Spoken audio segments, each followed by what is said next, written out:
Good morning. Um, Yesterday we have studied the chapter friction. তাহলে friction আমরা কালকে কি পেয়েছিলাম? What is friction?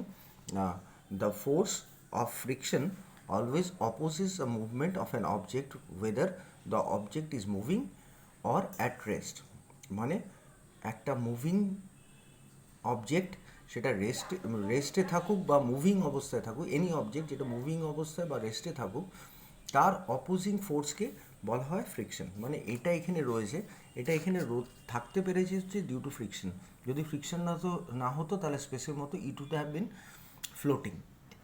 ঠিক আছে, এই যে এটা মুভ করছে, এটা যদি ফ্রিকশন না হতো তাহলে এরকম এইটুকু ইয়ে করলে অনেকটা চলে যেত। তাহলে it is all due to friction. আমরা যে we are walking, that is also due to friction. ঠিক আছে, কালকে টাইপ অফ ফ্রিকশন আমরা পেয়েছিলাম। টাইপ অফ ফ্রিকশনের আগে তার এক দুবার রিক্যাপ করে নিই। ফ্যাক্টরস অ্যাফেক্টিং ফ্রিকশন কী কী? ফ্যাক্টরস অ্যাফেক্টিং ফ্রিকশন নাম্বার 1 আমরা পেয়েছিলাম, সেটা হচ্ছে the nature of surface. Nature of surface কী পেয়েছিলাম? ফার্স্টে পেয়েছিলাম হচ্ছে nature of surface. Nature of surface, nature of surface মানে whether it is rough or smooth. এই যে আমি এটা হোয়াইট বোর্ডে লিখছি, ঠিক আছে, হোয়াইট বোর্ডটাই as because it is smooth I can write easily. যদি এটা আমি একটা ইটের ওপরে লিখতাম, if I would have tried to write on a brick, তাহলে আমি এত স্মুথলি লিখতে পারতাম না। কেন? Because the nature of surface of the brick is rough. তাহলে স্মুথ সারফেসের ওপরে ডিপেন্ড করবে, যত স্মুথ হবে সারফেস তত ফ্রিকশন কম হবে, যত রাফ হবে সারফেস তত ফ্রিকশন বেশি হবে। আর কি ছিল? আর ছিল হচ্ছে একটা object and the force exerted by the object on the surface. মানে যদি এরকম একটা সে 1 কেজি অফ, এরকম একটা রাস্তা আছে, 1 কেজি অফ অ্যান অবজেক্ট রয়েছে, সেইটার যতটা ফ্রিকশন হবে একটা 10 কেজিস অফ একটা অবজেক্ট সেম সারফেসের ওপরে বেশি ফ্রিকশন হবে, because the force exerted is more over here. Force যত কম হবে, force exerted by the object on the surface যত কম হবে ফ্রিকশন কম হবে, force exerted by the object যত বেশি হবে তত ফ্রিকশন কম হবে। আর থার্ড কী ছিল? থার্ড ছিল হচ্ছে কিছু কিছু ক্ষেত্রে দেখা যায়, ইন সাম সার্টেন কেসেস দেখা যায় অ্যাফেক্ট, যেটা ফ্রিকশনে অ্যাফেক্ট করে সেটা হচ্ছে force between some atoms on two surfaces. কালকে আমরা বলেছিলাম সেটা হচ্ছে যদি এরকম একটা চাকা থাকে তাহলে কোনটুকু কন্ট্যাক্ট, পয়েন্ট অফ কন্ট্যাক্ট কোনটুকু? এইটুকু। কিন্তু যদি যেই চাকাটা এতটা হবে, এরকম ওয়াইড হবে, তাহলে পয়েন্ট অফ কন্ট্যাক্ট এতটা বেশি। তাহলে কি হচ্ছে এখানে? যত পয়েন্ট অফ কন্ট্যাক্ট, যত কন্ট্যাক্টটা বেশি হবে তত ফ্রিকশন বেশি হবে। যত পয়েন্ট অফ কন্ট্যাক্ট, একটা বাইসাইকেল টায়ার যেটা এইটুকু লেগে থাকে আর একটা 4 হুইলারের চাকা যেটা এতটা লেগে থাকে, এর ফ্রিকশন বেশি, এর ফ্রিকশন কম। ঠিক আছে, এই তিনটে হচ্ছে factors that affects friction.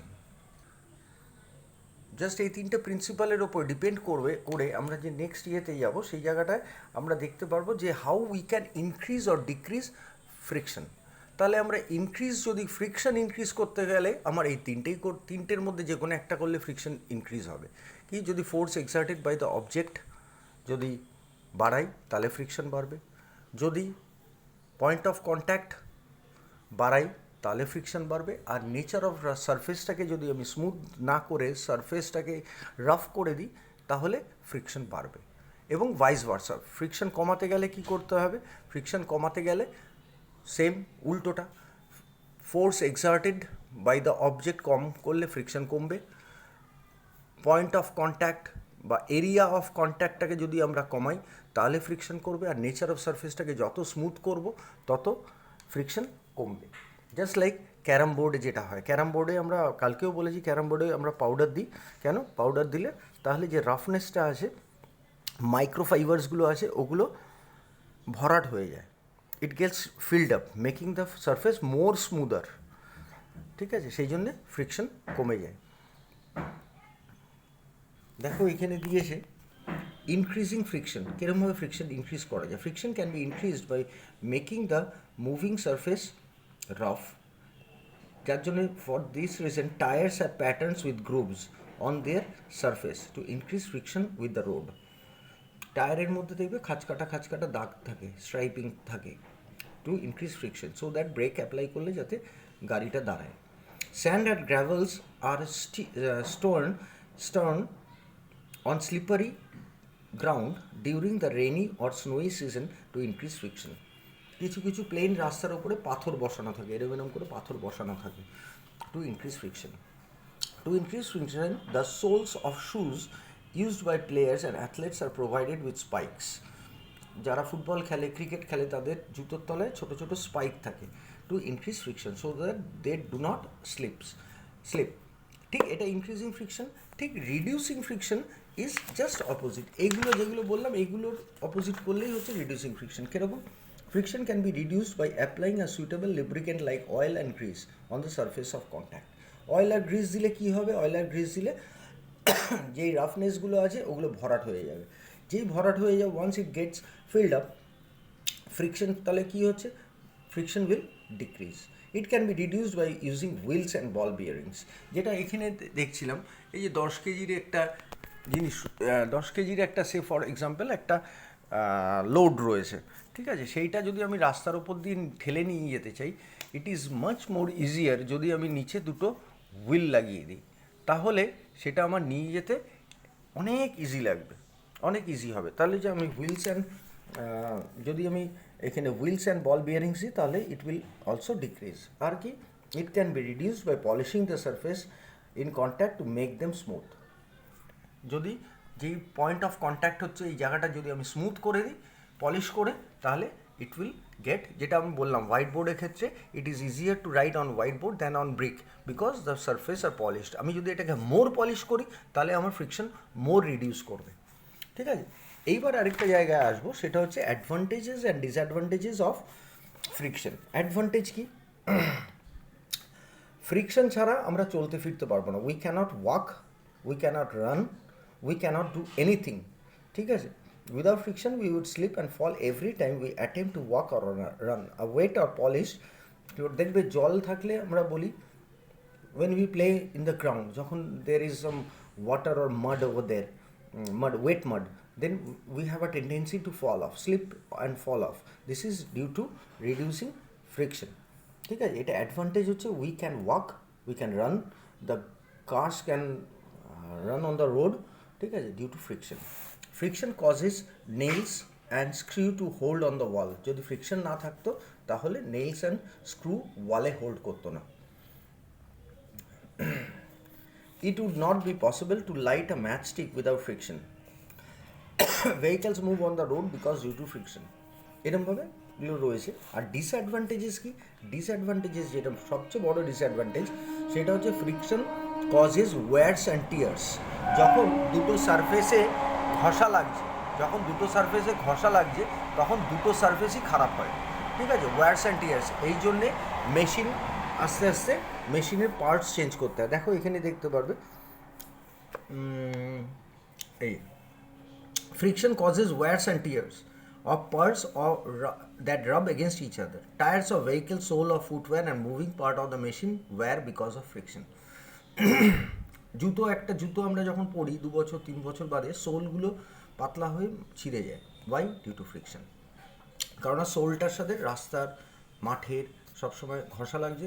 It is due to this reason wears and tears happen. আর কি? ফ্রিকশনের জন্য energy is wasted in overcoming the force of friction. আমার ফ্রিকশন মানে এই 10 কেজির এই 1 KG লোডটা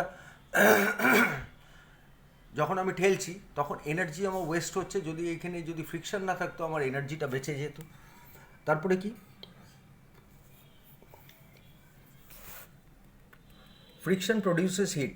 This is because the energy that is exerted in overcoming friction is converted into heat. যত হিট তৈরি হবে তত মেশিন তত ম্যালফাংশন করবার চান্সেস বেড়ে যায়, ঠিক আছে। আমরা বলি না অনেক গরম হয়ে গেছে মেশিনটা, একটু বন্ধ করে রেস্ট দিয়ে নেয়, হ্যাঁ, কারণ বিকজ ডিউ টু ফ্রিকশন যে কোনো মেশিনের মধ্যে হিট প্রডিউস হয়। যে if you try to rub our both hands to each other, একটুখানি জোরে রাব করলেই দেখবে it produces heat. This heat is due to the frictional force. Sometimes forest fires can start due to friction. কি হয়, শুকনো পাতা, সেই dry leaves, they rub against each other and produces so much heat that it light up instantly. This is called the forest fires, যেটা devastating হয়. Miles and acres of land are burnt down due to this forest fire. Okay.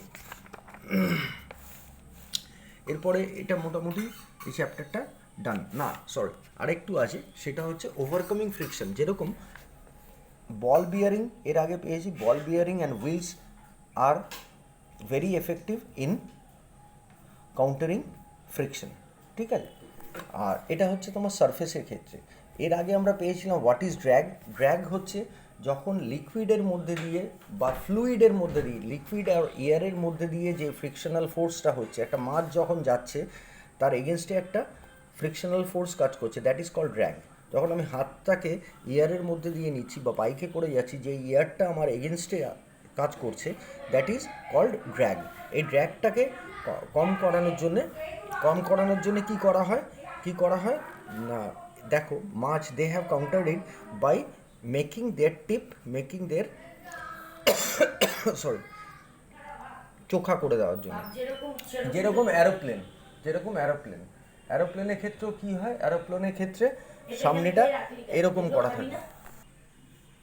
This is called the streamline shape, ঠিক আছে। দেখবে মাছের ক্ষেত্রে, in case of birds they have big in the শেপটা এরকম হয়, streamline shape is like this.